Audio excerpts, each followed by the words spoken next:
News first channel ಹಾಗೂ ಡಿಜಿಟಲ್ನಲ್ಲಿ ಜಾಹೀರಾತು ನೀಡಲು ಈ ನಂಬರ್ಗೆ ಸಂಪರ್ಕಿಸಿ. ಧರ್ಮಸ್ಥಳ ಚಾಮುಂಡೇಶ್ವರಿ ಬೆಟ್ಟದ ವಿಚಾರಕ್ಕೆ ಸಂಬಂಧಪಟ್ಟಂಗೆ ಸಾಕಷ್ಟು ಚರ್ಚೆಗಳು ಆಗ್ತಾ ಇದ್ದಾವೆ.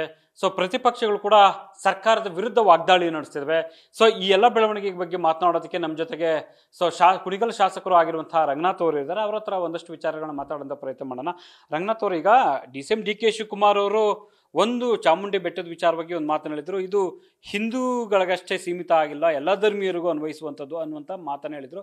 ಇದು ಸಹಜವಾಗಿ ಪ್ರತಿಪಕ್ಷಗಳ ಅಸ್ತ್ರವನ್ನಾಗಿ ಮಾಡ್ಕೊಂಡಿವೆ. ಒಂದು, ಇವತ್ತು ಚಾಮುಂಡಿ ಬೆಟ್ಟ, ನಾನು 18 ವರ್ಷ ಮೈಸೂರಲ್ಲಿದ್ದನು. ಪ್ರತಿ ವರ್ಷ ಬೆಟ್ಟ ಹತ್ತಿಸಿದೆ. ಒಂದು ಭಾಳಷ್ಟು ಭಾವನಾತ್ಮಕವಾಗಿ ಅದರ ನಂಬಿಕೆ ಮತ್ತು ಶಕ್ತಿ ಸದಾಕಾಲ ಚಾಮುಂಡಿ ಐಶ್ವರ್ಯ ಆಶೀರ್ವಾದ ತೆಗೆದುಕೋತಾ ಇದೆ. ನಾನೊಬ್ಬ ಇವತ್ತು ಶಾಸಕನಾಗಿ ಒಂದು ಮಾತನ್ನು ಹೇಳಲಿಕ್ಕೆ ಇಚ್ಛೆಪಡ್ತೇನೆ. ಇವತ್ತೇನು ವಿಜಯದಶಮಿಯ ಒಂದು ಆಚರಣೆ ವಿಚಾರದಲ್ಲಿ ಬೂಕರ್ ಪ್ರಶಸ್ತಿಯನ್ನು ಪುರಸ್ಕೃತರಾದಂಥ ಬಾನು ಮುಸ್ತಾಕ್ ಅವ್ರನ್ನ ಹಿಂದೆ ನಿಜಾರ್ ಅಹಮದ್ ಅವ್ರನ್ನು ಕರೆದು ಮಾಡಿದ್ದಂಥದ್ದು. ಯಾಕೆ BJPಯವರು ಅದನ್ನು ರಾಜಕೀಯಕ್ಕೆ, ಧರ್ಮಕ್ಕೆ ಬದಲಿಸಿ ಎಲ್ಲ ರೀತಿಲೂ ಗೊಂದಲವನ್ನು ಮಾಡ್ತಾರೆ ಅನ್ನೋದು ಪ್ರತಿ ಬಾರಿನೂ ನನಗೆ ಭಾಳಷ್ಟು ಒಂದು ನಿಘಂಟು ಆಗ್ಬಿಟ್ಟಿದೆ ರೀ.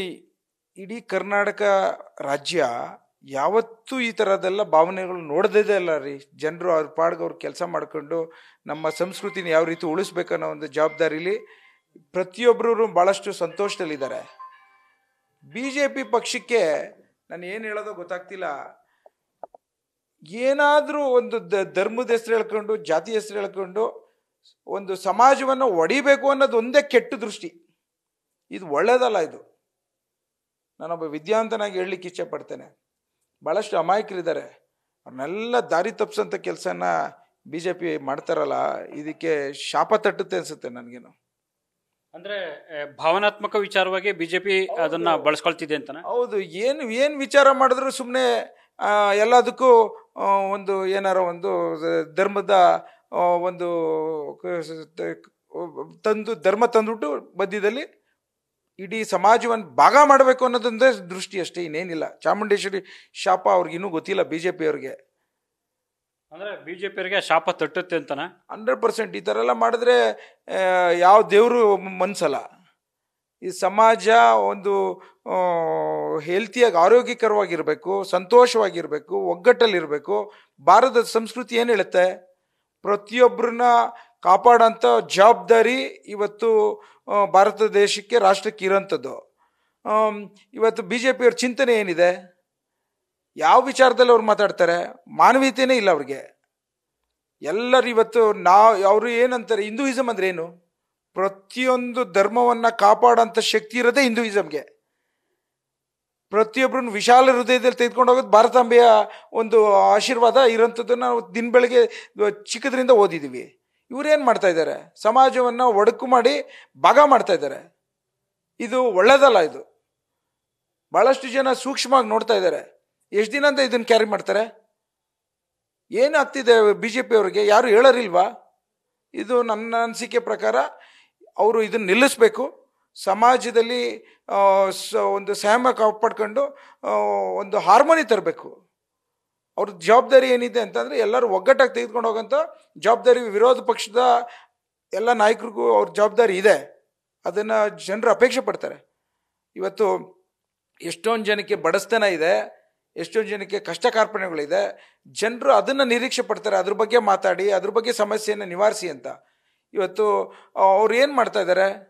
ಅಲ್ಲ, ಅಶೋಕ್ ಅವರು ದಂಗೆ ಹೇಳ್ತಾರೆ ಜನಗಳು ಅನ್ನುವಂತ ಹೇಳ್ತಿದ್ರೆ, ಜೊತೆಗೆ ಇದನ್ನ ಯಾರು ಆಚರಣೆ ಮಾಡಬೇಕು ಏನು ಅನ್ನೋದನ್ನ ನಾವು ಕಾನೂನು ತರ್ತೀವಿ ಅನ್ನುವಂತ ಮಾತು ಹೇಳಿದ್ದಾರೆ ಅಶೋಕ್ ಅವರು, ನಮ್ಮ ಸರ್ಕಾರ ಬಂದ ಮೇಲೆ ಅಂತ. ಸುಮ್ಮನೆ ಇಲ್ಲಲೇ ಸಮಾಜವನ್ನು ಕೆಡಕಿ ಇವರು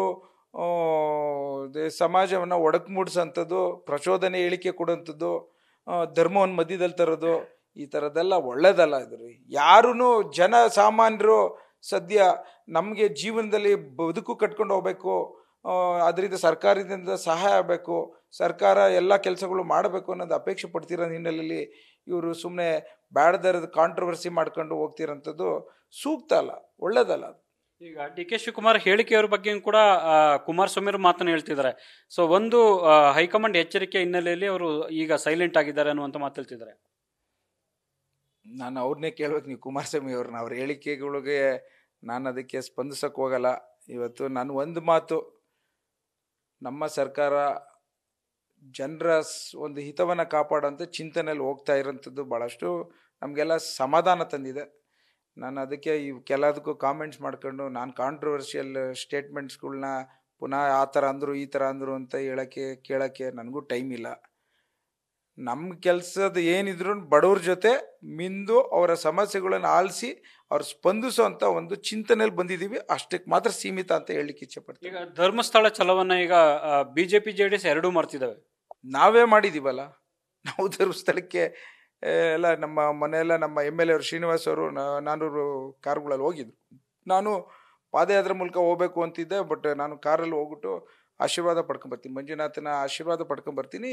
ನೀವು ಒಂದು ವಿಚಾರ, ಈಗ ಎಲ್ಲೋ ಒಂದು ಕಡೆ ಆರೋಪ ಬಂತು, ತನಿಖೆ ತನಿಖೆ ಮಾಡಾದ್ಮೇಲೆ ತಾನೇ ಏನು ಇಲ್ಲ ಅಂತ ಗೊತ್ತಾದ್ರೇ ತಾನೇ ಇದೆಲ್ಲ ವ್ಯವಸ್ಥೆ ಆಗ್ತಿರೋದು.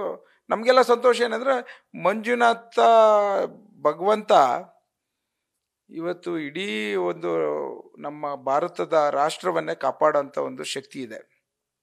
ಪ್ರತಿ ಬಾರಿ ನಮಗೆಲ್ಲ ಏನೇ ತೊಂದರೆ ಆದರೂ ಮಂಜುನಾಥನ ಕಡೆ ಮುಖ ಮಾಡಿ ನೋಡ್ತೀವಿ. ಇಂಥ ಒಂದು ಸವಾಲುಗಳನ್ನು ಗೆಲ್ಲೋಷ್ಟು ಶಕ್ತಿ ಇದೆ ಧರ್ಮಸ್ಥಳ ಕ್ಷೇತ್ರಕ್ಕೆ. ಯಾವುದು ಚಿಂತನೆ ಮಾಡೋದು ಬೇಡ. ಅದ್ರ ಪಾಡಿಗೆ ತನಿಖೆ ಆದಮೇಲೆ ಏನು ಇಲ್ಲ ಅಂತ ಬಂದಾದಮೇಲೆ ಆ ಗೊಂದಲ ನಿವಾರಣೆ ಆಯಿತು ಅನ್ನೋದಕ್ಕೋಸ್ಕರ ಮಾಡಿದ್ದಾರೆ. ತಪ್ಪೇನು? ಸೊಸೈಟಿ ಮಾಡಿರೋ ತಪ್ಪೇನು?